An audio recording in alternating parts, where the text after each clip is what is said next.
नमस्कार, आप देख रहे हैं इवनिंग बुलेटिन। मैं हूं आपके साथ रेखा मिश्रा। बुलेटिन की शुरुआत करेंगे। बीजेपी के युवा मोर्चा के बैनर तले आज रांची के मोरहाबादी मैदान में युवा आक्रोश रैली का आयोजन किया गया। इस रैली में प्रदेश बीजेपी के टॉप लीडर्स मौजूद रहे, साथ ही राज्य भर के युवाओं का भी महाजुटान हुआ। इस दौरान रैली के जरिए प्रदेश बीजेपी के टॉप लीडर्स हेमंत सरकार पर निशाना साध रहे थे और कार्यकर्ताओं में जोश भरने का काम कर रहे थे।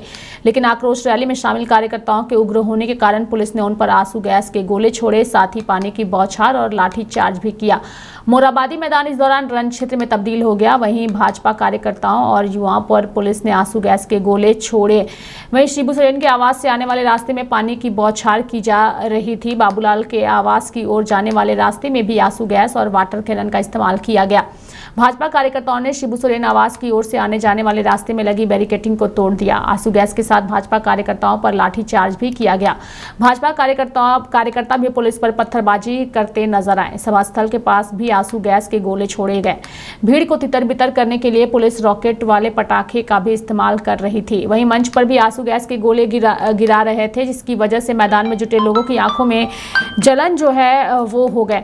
वहीं आंसू गैस के गोले से संगठन महामंत्री की अगर हम बात करें तो उनके भी घायल होने और आंखों में जलन की जो जानकारी है वो सामने आई। फिलहाल ये तस्वीरें हम रांची के मोरहाबादी मैदान के दिखा रहे हैं, जहां पर बड़ी संख्या में बीजेपी के कार्यकर्ता पहुंचे और उन कार्यकर्ताओं पर आंसू गैस के गोले छोड़े गए, पानी की बौछार की गई और साथ ही लाठी चार्ज भी कार्यकर्ताओं पर किया गया।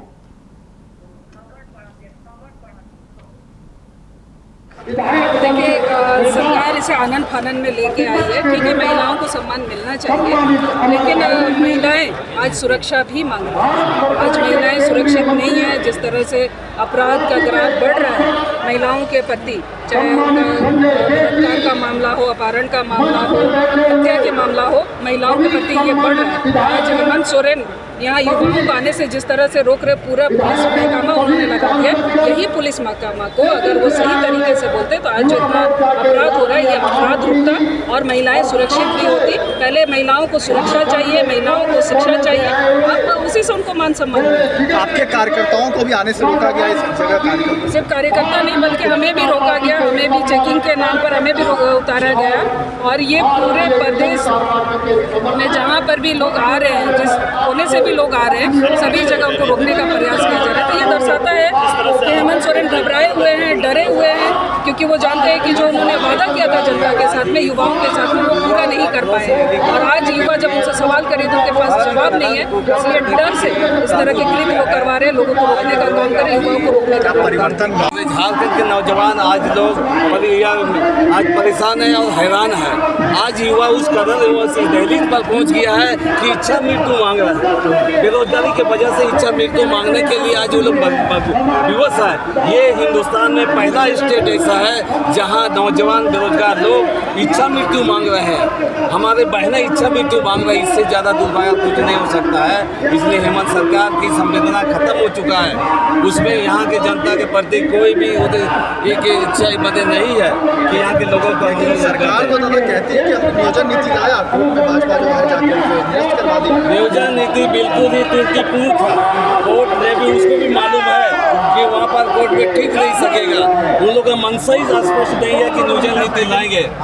आज ये नियोजन नीति अगर इच्छा सही होता तो नियोजन स्थिति ला सकता था, वो ऑर्डिनेंस ला के भी इस चीज़ को लागू कर सकता था, लेकिन उस चीज़ को उन लोगों ने लागू नहीं किया, जिसकी वजह से आज नियुक्ति नहीं हो पा रहा है। लोगों को यहाँ पर नौकरी में, पदों पर नियुक्ति में उसको जगह नहीं मिल पा रही है। इतना दुर्भाग्य आप लोग देखे होंगे पिछले दिन जो सहायक पुलिस लोगों को कैसे लाठी से मारा गया, उसके बाद आंगनबाड़ी वाले लोगों को कैसे लाठी से दौड़ा के मारा गया। नौजवान आज सड़क पर आ गए हैं। लोग पढ़ लिख करके आज लोग आत्महत्या करने के बाद सुसाइड कमेंट।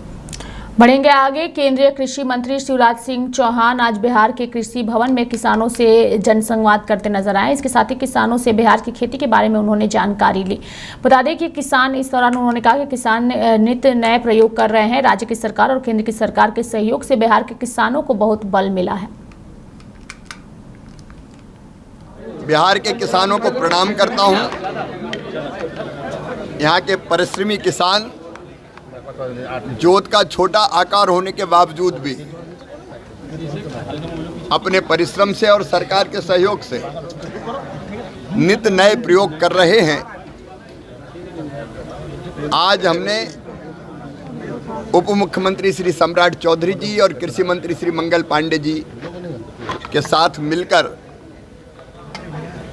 बिहार के कुछ किसानों से संवाद भी किया है और यहाँ की उपलब्धियों और यहाँ की समस्याओं पर चर्चा भी की है। मुझे खुशी है कि कई क्षेत्रों में बिहार नए कीर्तिमान स्थापित कर रहा है। मक्का यहाँ बड़े व्यापक पैमाने पर अब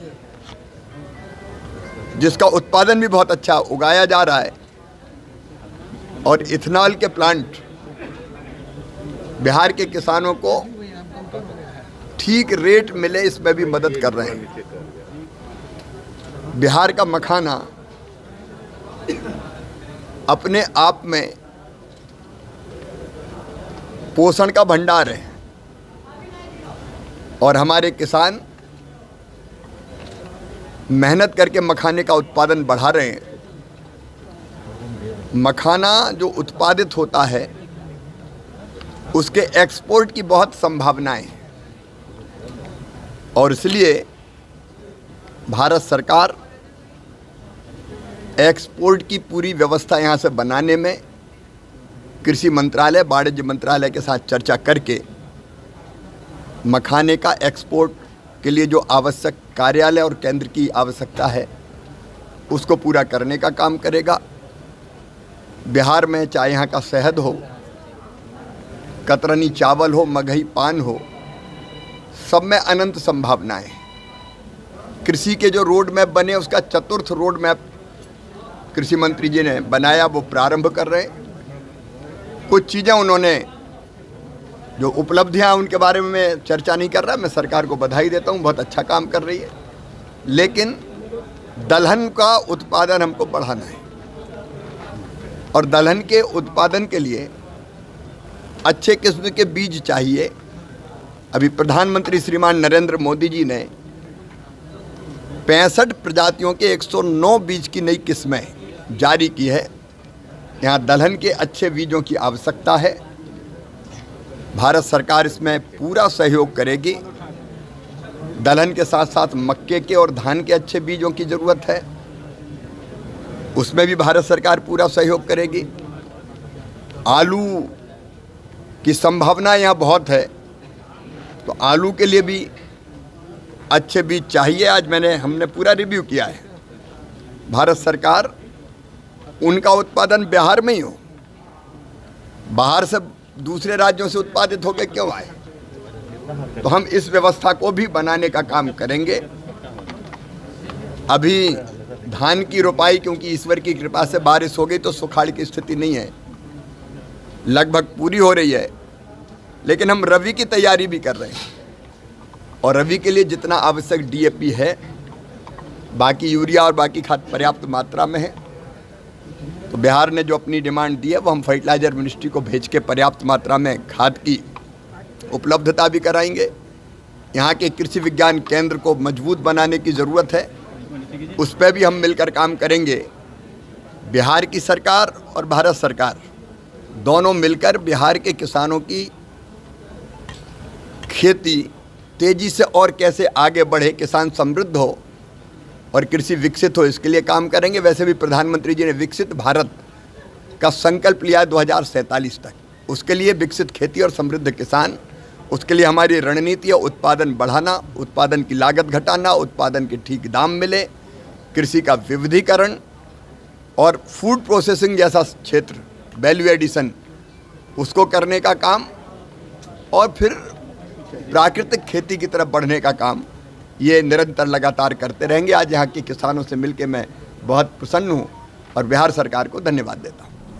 प्रधानमंत्री नरेंद्र मोदी यूक्रेन की राजधानी कीव पहुंचे, जहां उन्होंने राष्ट्रपति वोलोडिमिर जेलेंस्की से मुलाकात की। बता दें कि पीएम ने राष्ट्रपति वोलोडिमिर जेलेंस्की को गले लगाया, फिर शहीद प्रदर्शनी में बच्चों की स्मृति को नमन किया। पीएम मोदी ने उनके साथ संघर्ष के शांतिपूर्ण समाधान पर बातचीत भी की।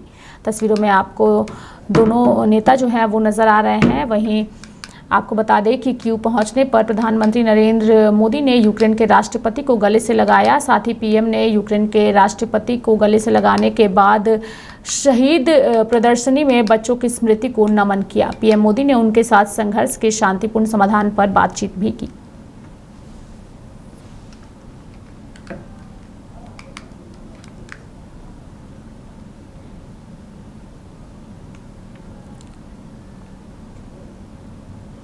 वहीं आपको बता दें कि पोलैंड और यूक्रेन में प्रधानमंत्री नरेंद्र मोदी का जोरदार तरीके से स्वागत किया गया, जिसको लेकर के केंद्रीय मंत्री हरदीप सिंह पुरी ने भी बयान दिया। उनका बहुत वार्म स्वागत हुआ पोलैंड में भी और अभी यूक्रेन में भी। और जो माननीय प्रधानमंत्री जी का कॉल है that this is a time for peace, this is a time to use diplomacy, ये जो मैसेज है ये बहुत अच्छी तरह रेजोनेट करेगा, सिर्फ इसी विजिट में नहीं पर बाकी भी, क्योंकि ऐसा है कि जियोपॉलिटिकल सिचुएशन जिस तरीके से इवॉल्व हो रही है, इसमें इंडिया की support for the process of peace और डिप्लोमेटिक चैनल्स को यूज करके ये बहुत ही महत्वपूर्ण है। देखिए उनका बहुत वार्म स्वागत हुआ पोलैंड में भी। बढ़ेंगे आगे, बात करेंगे त्रिपुरा की जहां बाढ़ को देखते हुए एनडीआरएफ टीमों की तैनाती जो है वो बड़े स्तर पर की गई है। लगातार बाढ़ की वजह से वहां पर लोगों की परेशानी बढ़ गई है। वहीं 21 और 22 अगस्त को त्रिपुरा राज्य में भारी बारिश हुई थी, जिसमें 200 मिलीमीटर से अधिक वर्षा हुई थी। 23 लोगों के मारे जाने की भी सूचना है। 1000 से अधिक घर जो है वो क्षतिग्रस्त हो गए हैं। वहीं वर्षा को लेकर 9000 हेक्टेयर क्षेत्र जो है वो प्रभावित हुआ है। एनडीआरएफ की कुल 11 टीमें त्रिपुरा में फिलहाल तैनात हैं। देखिए, ये जो 21-22 अगस्त को भारी वर्षा हुई है त्रिपुरा स्टेट में, उसमें 200 mm से ज़्यादा बारिश हुई है। तकरीबन 3 डिस्ट्रिक्ट्स में बहुत ज़्यादा बारिश हुई है। इसको लेकर के कई इलाके में इनंडेशन है, फ्लडिंग हो गया है, कई इलाके कट गए हैं। जो हमारे पास SEOC से सूचना मिली है उसमें 23 लोग के मारे जाने की सूचना है।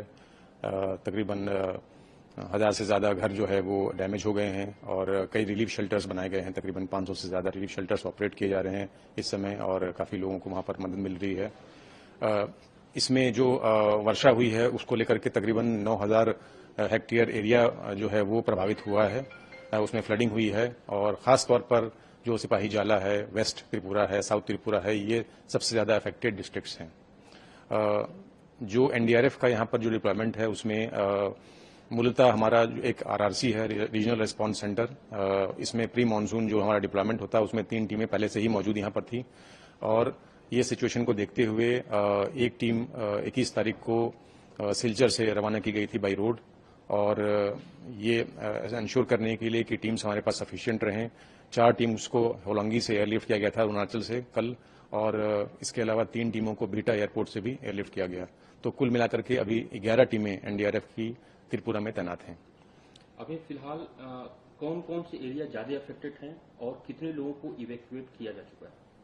जैसे देखिए, ये इसमें काफी लगातार कल रात तक कार्रवाई चल रही थी और एनडीआरएफ की टीमें जो बाहर से आई हैं तकरीबन 900 लोगों को इवैक्यूएट किया गया है। इसके अलावा हेली ऑपरेशंस भी चल रहे हैं क्योंकि कुछ एरियाज हैं जहां पर कटाव की वजह से जो रोड्स हैं वो बाधित हैं, वहां पर जाना मुश्किल हो रहा है। तो हेली ऑपरेशंस चल रहा है जिसमें एयरफोर्स है, आर्मी है और रिलीफ ऑपरेशंस भी हो रहा है जिसमें कि रिलीफ का सामान जो है वो गिराया जा रहा है उस क्षेत्रों में जहां पर इवैक्यूएशन की जरूरत नहीं है मगर खाने पीने की जरूरत है वहां। बढ़ेंगे आगे, बात करेंगे राजधानी दिल्ली की 4 साल की बच्ची के अपहरण और यौन उत्पीड़न के प्रयास के मामले पर DCP outer north Ravi Kumar Singh का बयान सामने आया है।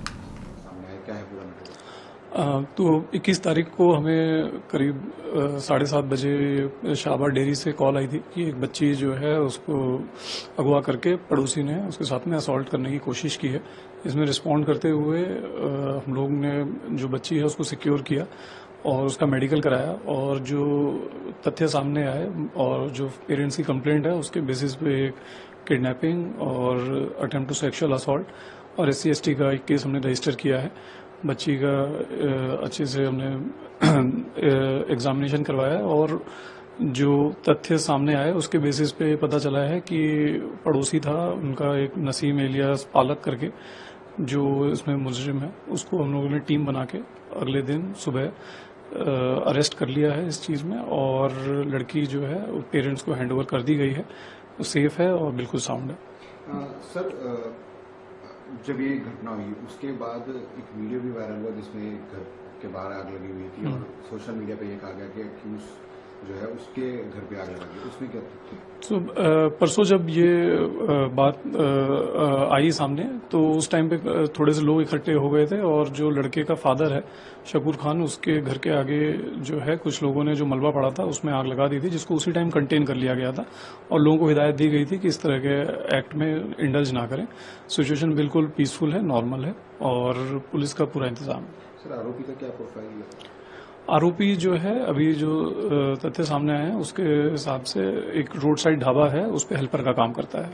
बच्ची की क्या कंडीशन है? बच्ची बिल्कुल सेफ है और उसकी काउंसलिंग करा दी गई थी और सारे प्रोसीजर्स फॉलो किए और पेरेंट्स को हैंड ओवर कर दी गई है, और बिल्कुल उसकी जो स्वास्थ्य है बिल्कुल सही है। पश्चिम बंगाल की मुख्यमंत्री ममता बनर्जी को लेकर के लगातार उनके इस्तीफे की मांग भाजपा नेताओं की ओर से की जा रही है। ऐसे में अगर हम बात करें छत्तीसगढ़ के उप मुख्यमंत्री विजय शर्मा की, तो उन्होंने भी ममता बनर्जी से इस्तीफे की मांग की है। साथ ही प्रधानमंत्री नरेंद्र मोदी को लिखे गए पत्र को लेकर भी प्रतिक्रिया दी है। टफ लॉ के लिए खुद गृह मंत्रालय उनके पास है, खुद वो मुख्यमंत्री हैं, वो पूरे हॉस्पिटल के संचालन का वो स्वास्थ्य मंत्री भी हैं, ऐसा पता चलता है। सब कुछ वो स्वयं हैं और सब कुछ हो जाने के बाद झंडा लेकर सड़क पर निकलेंगी। जिम्मेवारी है उनकी, इस्तीफा देना चाहिए पहले उनको। नेशनल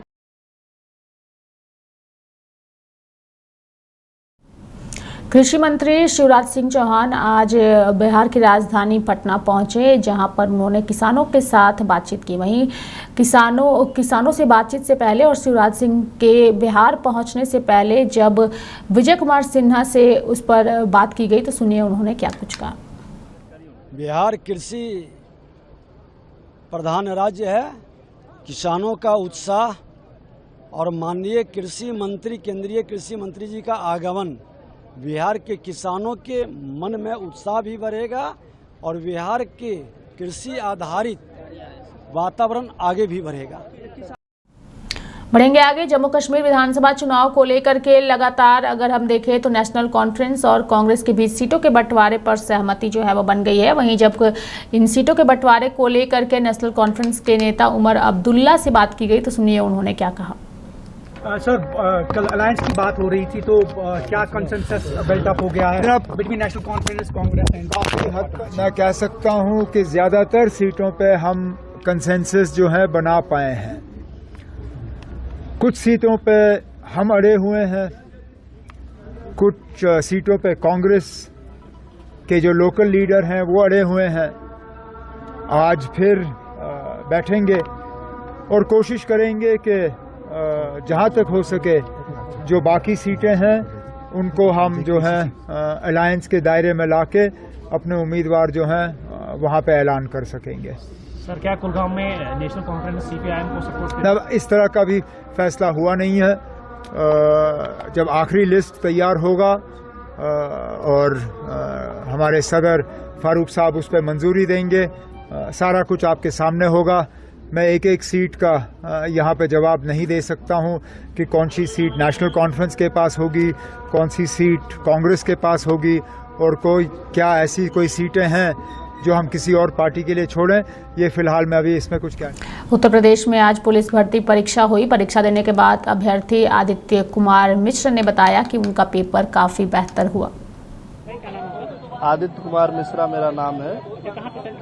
सेंटर मतलब मैं निवासी हूँ सोनौली बॉर्डर का नौतनवा का, वहाँ से मेरा सेंटर आया है यहाँ पे यूपीपी का। जी, क्या कहना, किस तरीके से पेपर आप लोग का? सर, पेपर बहुत बेहतर तरीके से हुआ है। सर्वप्रथम तो मैं यहाँ की कार्यात्मक व्यवस्था पर टिप्पणी करना चाहूँगा। यहाँ की जो भी प्रशासनात्मक व्यवस्था है वो बिल्कुल सुदृढ़ रूप से हुई है। यहाँ पे जो भी लोग लगे हुए थे उन लोगों ने बहुत सहयोग किया है। और जान लीजिए सर, और अगर मैं पेपर के बारे में बात करूँ तो पेपर का लेवल बिल्कुल इजी टू मॉडरेट रहा है। बाकी सर यहाँ की प्रशासनात्मक व्यवस्था बहुत सुदृढ़ रही है और जो अपवाद तत्व जैसे हैं उनका बिल्कुल कोई यहाँ पे आशंका ही नहीं हो सकती है। जान लीजिए व्यवस्था बहुत सुदृढ़ थी और एकदम कड़ी रूप से, सख्त रूप से पेपर करवाया गया सर। नहीं सर, कुछ नहीं सर, इस बार बिल्कुल नहीं था, क्योंकि देखिए नंगे पैर अगर हम लोग पेपर देने गए हैं तो आप इससे अंदाजा लगा सकते हैं कि व्यवस्थाओं का संरचनात्मक व्यवस्था किस तरह से थी। जूते तक, मोजे तक बाहर निकलवा लिए गए, तो इसका मतलब व्यवस्थाएं बहुत बढ़िया थी सर, और कोई भय नहीं था सर। उम्मीद बेहतर रखते हैं सर, बेहतर प्रयास किए हैं, भगवान की इच्छा हुई तो बेहतर परिणाम भी मिलेगा। धन्यवाद सर। मथुरा शहर के कई हिस्सों में जलभराव के कारण उत्तर प्रदेश पुलिस कांस्टेबल भर्ती परीक्षा 2024 के लिए कई अभ्यर्थी समय पर परीक्षा केंद्र नहीं पहुंच पाए और परीक्षा केंद्र पर नहीं पहुंच पाने पर अभ्यर्थी का दुख जो है वो साफ तौर पर सामने आया। हमारा यूपी पुलिस का पेपर था सब पहली शिफ्ट में 10 बजे से 12 बजे तक। भूतेसा चौराहे पे और बस स्टैंड में मथुरा पे इतना पानी है कि आदमी डूब जाए, और वहाँ चौराहे पे ट्रैक्टर भी डूब चुका है, इतना पानी। और हमारा सेंटर था Maharaja Agrasen girls inter college में, और वहाँ के लिए रास्ता बताओ कहाँ से आए, अजनबी हैं। अब इतना पानी भर रहा है कि हम पेपर तो हम नहीं दे पाए। किस तरीके से समस्या सामने आ रही, कहाँ गए थे आप, कहाँ से आपने रास्ता ढूंढा? गोवर्धन चौराहा और बस स्टैंड और भूत चारों तरफ पानी है, कहीं से निकल लो। गाड़ी डूब रही है, गाड़ी बंद हो रही है, साइलेंसर तक पानी आ रहा है गाड़ी के। कितना पानी मिला आपको? पानी इतना है, गाड़ी डूब गई है पूरी, ट्रैक्टर भी डूब गया पूरा। आदमी चलो जाए नीचे और मतलब पता ही ना पड़ा आदमी हाथों का ना हाथों, इतना पानी भर रहा है। और पेपर कहाँ से दे में? अब सरकार या तो जा पेपर कागज कैंसिल करके मत जितना फर्स्ट शिफ्ट में पेपर आया हो अगली तारीख दे के और पेपर करवा दे, ये गुजारिश है सरकार से। और क्या बढ़ेंगे आगे। पटना में अखिल भारतीय वैश्य महासम्मेलन की बैठक का आयोजन अखिल भारतीय वैश्य महासम्मेलन के प्रदेश अध्यक्ष व ढाका से बीजेपी के विधायक पवन जायसवाल के सरकारी आवास पर संपन्न हुआ। बैठक के दौरान विधायक पवन जायसवाल जो है वैश्य सम्मेलन के प्रदेश कमेटी व प्रथम एवं जिला अध्यक्षों को अद्वितीय सूची जारी करते हुए उन्होंने अपनी बातों को रखा।